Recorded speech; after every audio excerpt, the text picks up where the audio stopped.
was a woeful college football program in Columbia. They give all these players when they come out of college something called a Wonderlic test. It's a 12-minute aptitude test. Marcellus Wiley scored higher than anybody else on this football team and among the highest in the National Football League. MJ,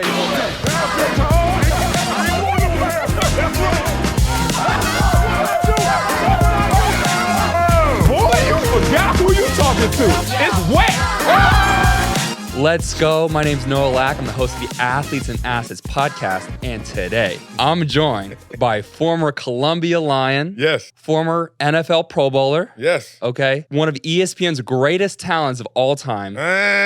So-so. I'll give you that. Co-host of Sports Nation. Okay. Former co-host of Speak for Yourself. Okay, we're back. Owner of Dat Dude Enterprises. Yes. What does Dat Dude mean? It doesn't matter because he's Dat Dude, right?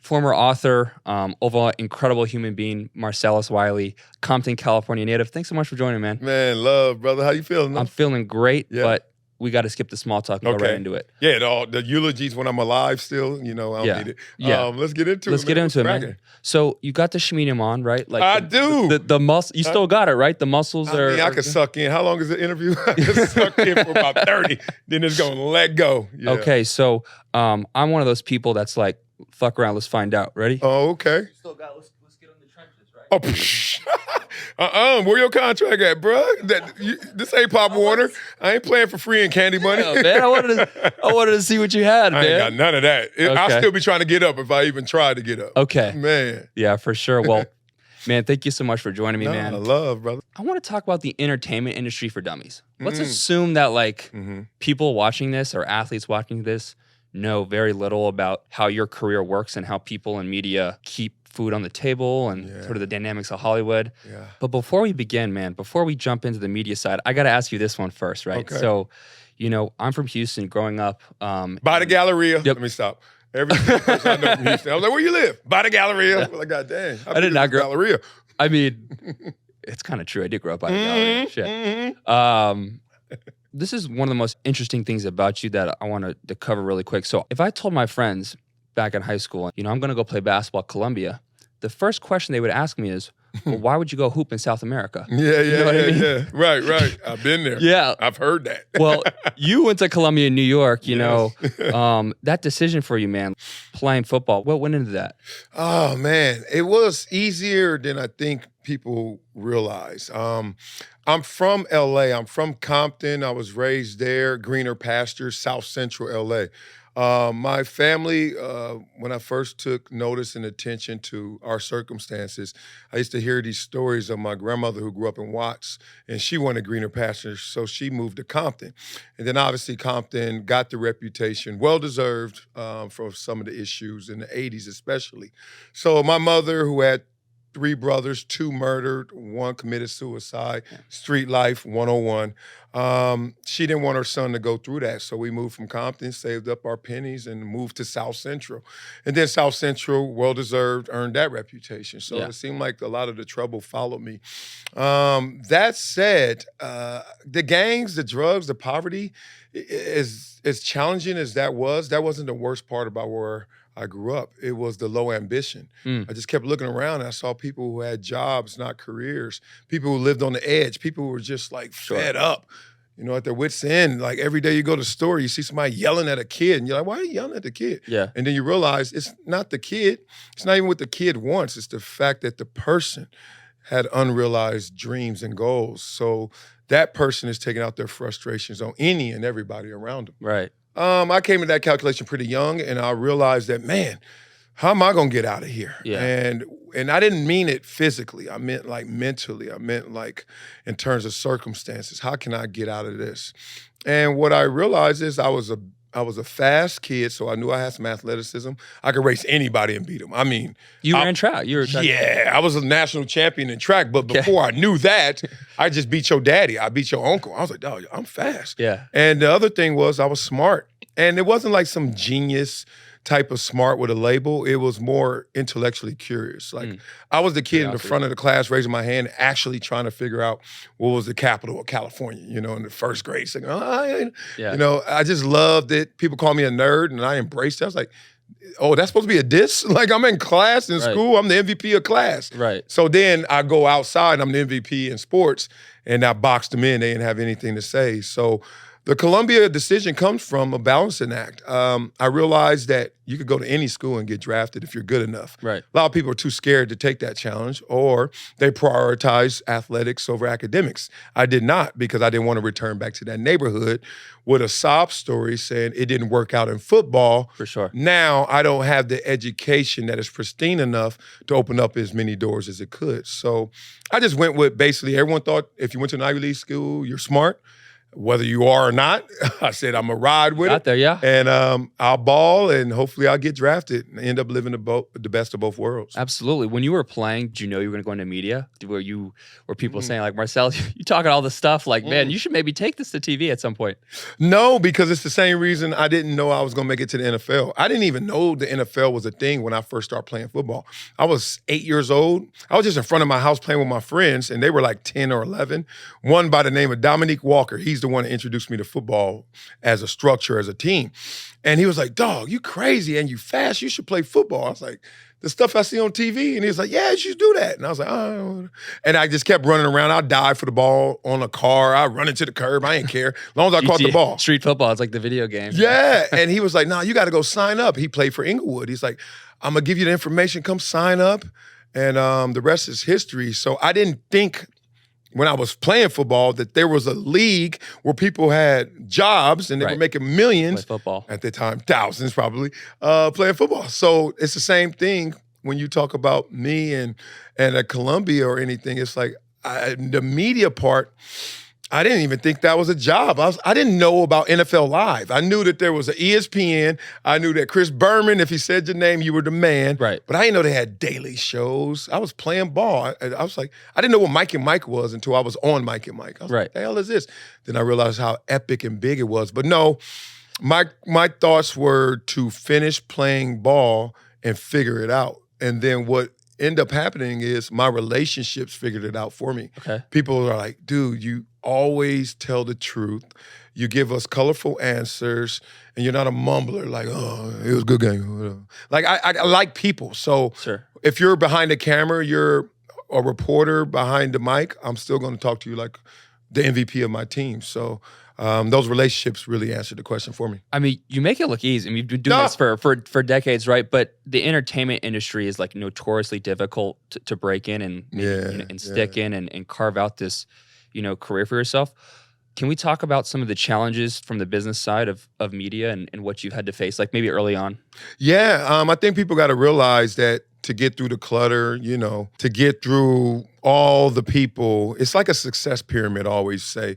And if you look at a success pyramid, well, at the top is where the success is, but that's where the least amount of room is. Right. And that's where all the atmospheric pressure, you got to fight to get up there. Sure. And look at all the room at the bottom. So how do you go from the bottom to the top? Probably so, I imagine being so cutthroat. Like, because everyone's trying to be, like a lot of people are trying to be you, right? I'm trying to, work my way into the media side of this. But don't get to the point where you think it's a daunting challenge. I mean, it's a demand like everything else. Right. Because we're all uniquely the same. And what that means is we're all going through the same stuff, just in different ways. Your unique way of doing it, my unique way, I'm taking a different path up the mountain as you. But we're all on the same mountain. Don't get it twisted. I learned this in track. So I ran track, and I'm super fast in my neighborhood. So then that turns into I'm super fast at my school. That turns into I'm super fast on this track team. But that was the first time I realized, it's other super fast kids. Yeah, there's like, other dogs out here. Like, where they live? Like, they live 20 blocks from me? Whoa. Then you go to city, and you running in the city like, all these people live in LA and they that fast? Then you go to state, then you go to regionals, and then you go to nationals, then you go to internationals. And every time you're just amazed at how much talent is out there. Yeah. How am I going to win this? And then I end up not only winning a national championship, but then we set a national record. But if you're sitting there on your bed and you're just a fast kid in the neighborhood, you never think you're going to do all those things. But you don't have to think about them. You just got to go do them. Right. So I never get to a place where I think the challenge is greater than my powers. It's just got to figure it out and be persistent and make sure you persevere through those challenges. Yeah, no, absolutely. Yeah. What, in the early stages, what did media training look like for you? I mean, everyone's like, "Oh, you're such a natural," right? But did you, did you work with public speaking? Did you have to be trained to look at this camera, or did you like need a smile? Like, Marcellus, keep the smile. Like, what are these like little training things you received early on? Yeah, for me, it was slow down, and it was find your voice. That was my training myself. Before I even went somewhere else, and I really didn't take to anybody or any programs, but I've listened. I've been in seminars before, company-wide seminars. Everyone sit here and listen to this guru tell you how to talk. But I always found that we're going to all talk different. So why not be different? Like if you, hello, I'm a broadcaster. That camera's right there. How are you? And then, dude, I've seen that 1,000 times. Why do 1,001? Yeah. And so I owned myself in this space. I was just on a mission to continue to amplify my voice. So that led me to great success because I was doing it my way. Like my fingerprint is unique to me. My signature is unique to me. My voice is unique to me. I think one of the issues is a lot of people want to break in a way that they've already seen it happen. Now you're just a carbon copy. You're just a mannequin, and you're not letting your uniqueness show. So I would say slow down, find your voice, just the way you look at life. And you know that, but you got to hone that. Yeah. You got to own that. And other than that, look at the camera if you want to. If you want to make a point, be pointed. Or don't look at the camera because I'm being casual. Because normally we talk not looking at a camera. Yeah. So it's like, it's no really rhyme or reason as long as it works. It sounds like you almost had the attitude of, I'm going to go in, just be me. If ESPN rocks with it, fantastic. But if not, I know I have other things to fall back on, or I'm still going to have a successful career. It's not that you didn't care, but you had this level of, I'm just going to be me, and so what if it doesn't work out? Yeah. And then it worked out. Yeah. It always, to me, it always works out if you believe in yourself. Because, this is like old book, holy books. I'm not going to get into the religion of it, but no matter what you look into or read about or look up at, they're all going to say the same thing. Like, believe in your inner power. Believe in the power you possess. And that's greater than your circumstances. So that's how I got out the hood. I knew I was greater than my greatest excuse. Yeah. And I could use the hood as my excuse. And people do. And I'll just sit there and shake my head. I was like, dog, people have made it out before me and gonna make it out after me. Why not you? So that's part of it. But also just the fact that even if you make it and if it's not your way, if it's not what you really want to do, you're not going to feel like you made it anywhere. Yeah. I've seen that as well. People who just chased opportunities, and it was just because of the framework of the opportunity, not really what the content was. And then they'll come back retreating like, damn, man, I thought that was going to be fresh. I was like, I didn't, because you didn't like it. Yeah. You just was chasing the bucks or the fame. So I'm not cocky, but I do believe in what I possess, and I do believe in what others possess.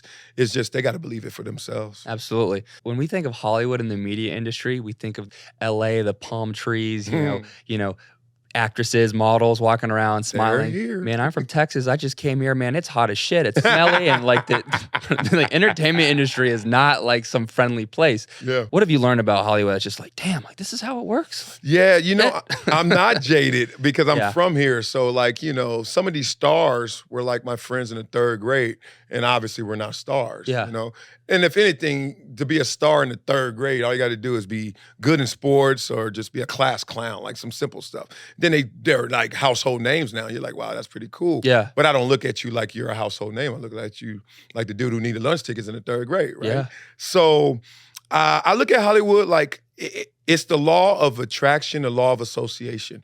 When people come to LA and they're like, oh my God, all I saw were actresses and actors and models and Ferraris. I'm like, you didn't see LA then. No. You just saw your selective perception of LA.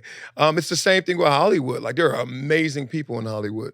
However, they're protective because it's so tough to break in. So when a lot of times they do break in, they want to make sure they put up extra security so no one else breaks in. Yeah. That's what's happening. Yeah. And look, once you get past that layer, and there are ways to get around that. One is to obviously offer something that they want, but two is just to have great relationships. You can have a great relationship and a horrible resume, and get invited to a party where the shot caller is going to be there for that production. And he'll look at you and be like, oh, yeah, you're Tim's boy. Nice meeting you. You have a drink. Next thing you know, you'll be like, damn, you're a really interesting dude. You should try out for this role. And then next thing you know, you get the role. And everybody else went to Juilliard. And your ass just went to this party because your homeboy knows. And it happens like that. Now, I wouldn't put all my marbles in that basket, but the point, So what I'm getting is, let me just pull up to the party with you tonight, and we're good, right? Like, well, the point is even deeper than that. Wherever you go, you're good. Whether you go to Juilliard, whether you go to the party, I just think that people have, once again, my trigger, low ambition. They think lower of themselves. They think, and then they see the person that they want to meet, and then they either get shy or they get into like some Hollyweird, like, you fan man them. And it's like. That's a good one. Is that a Wileyism? Which one, fan man? No, Hollyweird. Oh, they're both just like, you're like, dog, calm down, dog, just talk. And then we could get somewhere. Like, we just met randomly at a summit. Yeah. It wasn't like I was like, Joe Rogan, and you weren't like, oh my God, Emmett Smith, Bruce Smith. It was just like, hey, a dude who does what I do, will you do it with me? Well, I'm really glad I didn't call you Emmett Smith. But I don't think I would have. We're about the same side right now. You see Emmett lately? Let me stop. I don't think I would have got this if I said, Emmett, I'm the biggest fan of you, man. All those touchdowns that you rushed for. Right. And you don't have to get caught up in this I'm not gonna go Matrix, but it's just some weird stuff happening, and people are losing themselves in that conversation. Well, just be yourself; it'll work. Yeah. Closing on this media topic, the way we're consuming media is changing super fast. Like the way people are creating media with AI, making content. I've seen that you're making a lot of short form Instagram videos. Yeah. Maybe 10 years ago, you're just relying on TV and hoping people watch on TV, but now you've shifted to sort of the social media platforms. Mm-hmm. From your seat at the table, what have you seen in this new media era that's interesting to you?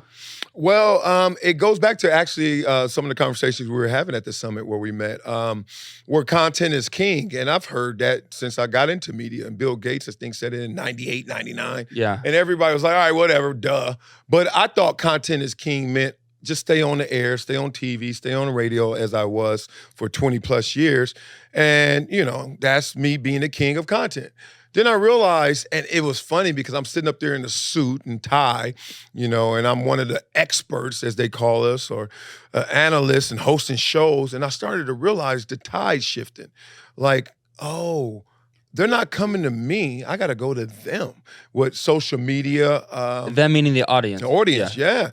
I was living in an archaic model, it felt like, where ratings. But a lot of those ratings are just people at a bar not paying attention. Do you have a specific year in mind that you started to get this archaic feeling? Or it was just... Well, ESPN introduced us to social media in two versions. I think the first time was like 2008 because Sports Nation came out, and that was like ahead of its time, forward-thinking show, touch screen / social media interaction / poll fan engagement. Okay. Like in 2008, people were like, whoa. Now you look at that, you're like, I can do that on my phone, dude. Calm down. Yeah. So it was a thing. That was our first meeting with social media. And they were like, there's this thing called Twitter or whatever. And they were like, we want you to engage with it, but not too much. Yeah. Because don't give away content, but just get the audience to watch your content on the show. That was the first iteration of it. Right. Then you fast forward a few years, they're like, dump your whole life on it, including everything you don't want anyone Tweet to know. 40 times a day. Yes. And then they'll still come. And now it's not even called Twitter anymore. No. It's called X. It's called X. Then I saw the trademark infringement. I don't know what the hell is going on. Copyright infringement. Oh, here's the thing. So it was like weird. So I'm like, wait a minute. Major media doesn't even know what's coming or doesn't have the foresight, or we're behind the 8 ball in this. And I was like, Then I start watching. Then Joe Rogan's blowing up in my face. And I'm like, damn. And I was like, damn, Joe Rogan is killing it. Then when Pat McAfee blew up, it really was egg in my face. No slight to Pat McAfee, but he couldn't get the gig that I had, and now he's 10,000 times bigger than me. And I was like, damn. Because you think he was first to market on really nailing the content side on social. Well, he was a great surfer who caught the biggest wave, which was, I'm not, the dude's a talent beyond. Yeah. He should have been on ESPN, but he wasn't. Yeah. And since he wasn't, thank God he didn't take no for an answer. He just went, said, I'm going to do it my damn self. I got $5 from being a punter. Yeah. And then built out this whole thing that now they're licensing and buying back the same guy they said no to. Now they have to pay a king's ransom just to get him in the door. Yeah. And to me, that's when I was like, I'm in the wrong game. I mean, it felt like literally when I was going to all the colleges on my recruiting trips and the groundswell, everyone was telling me, yo, go to the big football schools. Right. And something kept telling me, nah, that ain't it. Go to Columbia. I felt the same way when my Fox deal was up and when discussing it with them and everything, like major media, this ain't it. Like, I just could see it. Like, hey, look, it's still amazing. Don't get it twisted. But I know where this is heading, and not heading there. Wow, that's fascinating. I appreciate you sharing that. I wanted to make sure, you know, first of all, I want to tie a bow on this. You are for one of my favorite. Tie bow? Oh, we can't tie a bow on this. No. Tie a knot on it. We could go to 1240, kids. You know what? I love it. I'm here, and forget that summit and Kevin Durant. Nah, I love you. I'll see KD in a sec. Well, this is great because it's actually like 2 minutes ahead. I looked at my phone. Oh, sick. So yeah, suckering me over. Yeah. No, I'm trying to under promise and over deliver. Yeah, it worked. Yeah. So, you know, you've been one of my favorite TV personalities. Shut up. Sports Nation has been incredible staple. Can I give you some of that? Man, give me some of that. All right. You said something to me and it hit home with me a month ago. All right. So Justin Herbert's my favorite quarterback right now. Herbie. I call him Herbie everywhere. LA Chargers quarterback. Is that because he's LA based or because you like his game? He plays everything plus. The sucker 6'6", 230. The whole enchilada. Sucker can run. He's insane.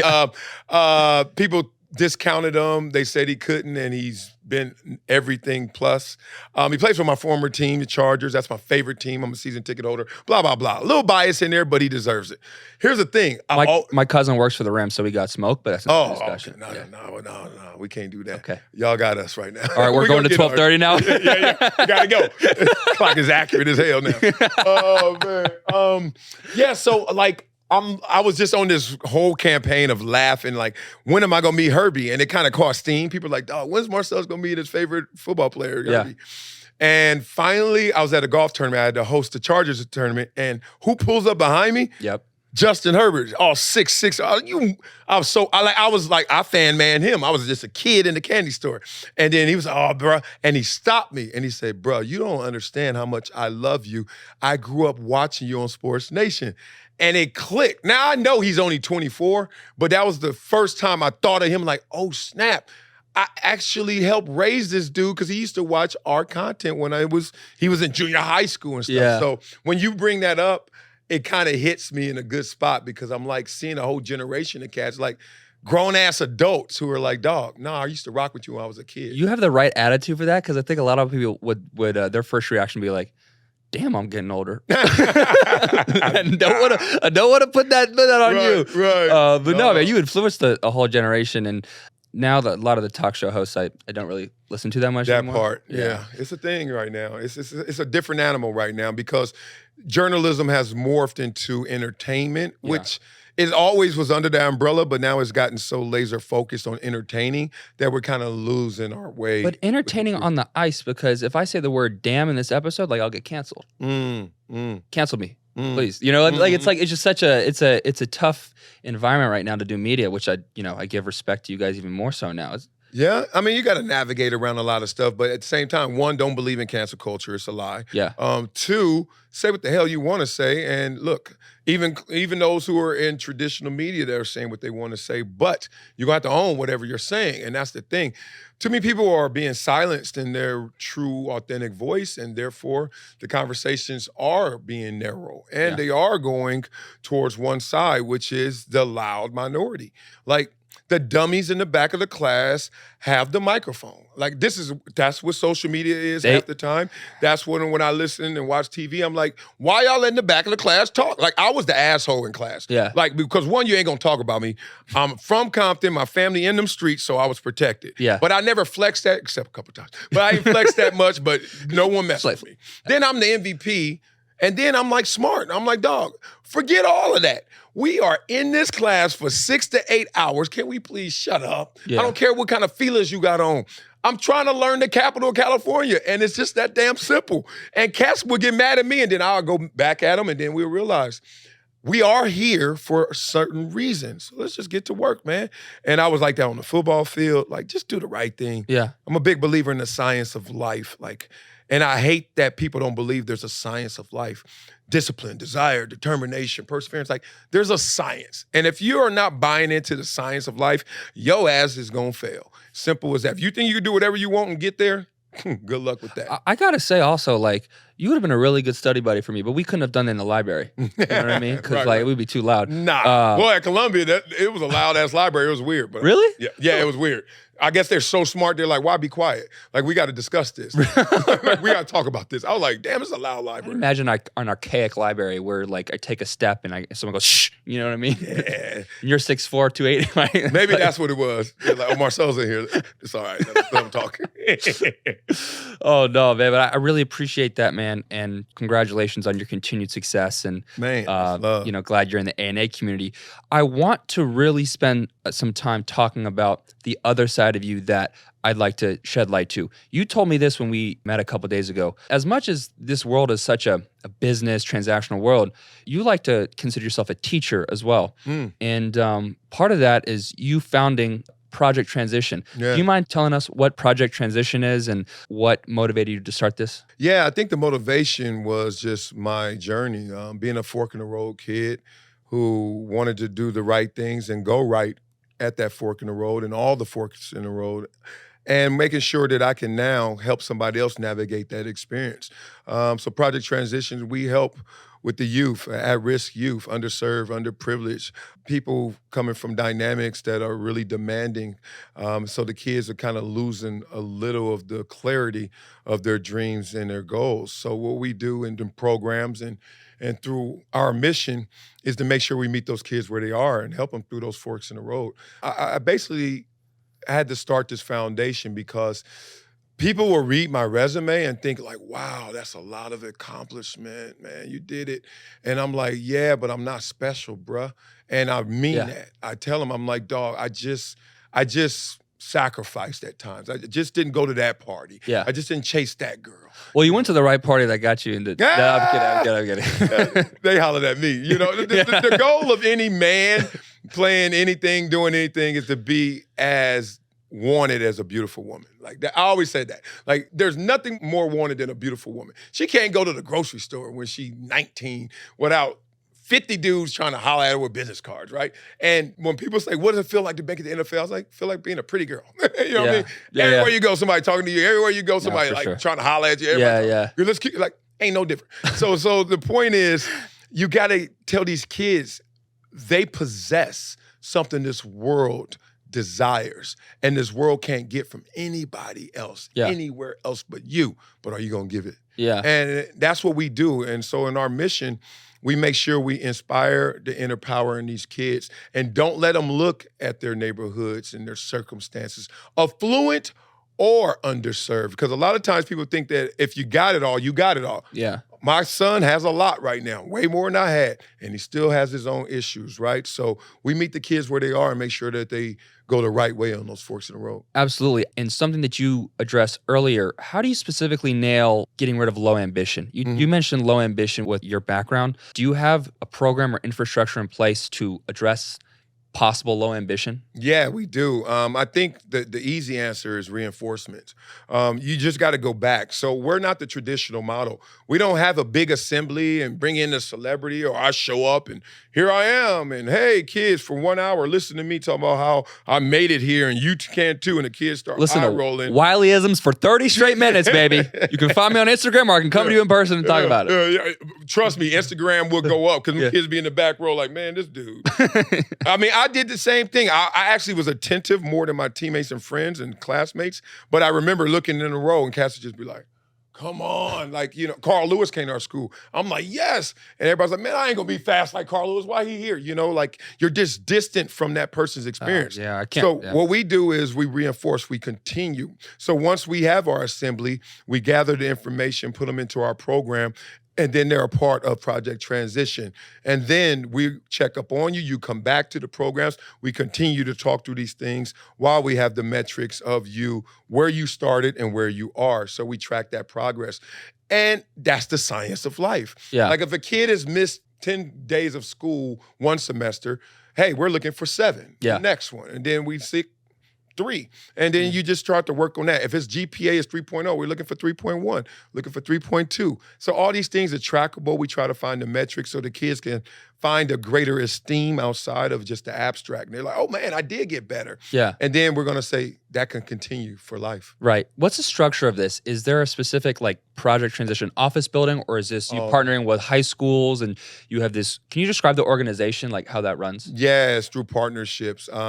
Thankfully, because of me and my network and my experiences, I'm able to open up a lot of doors.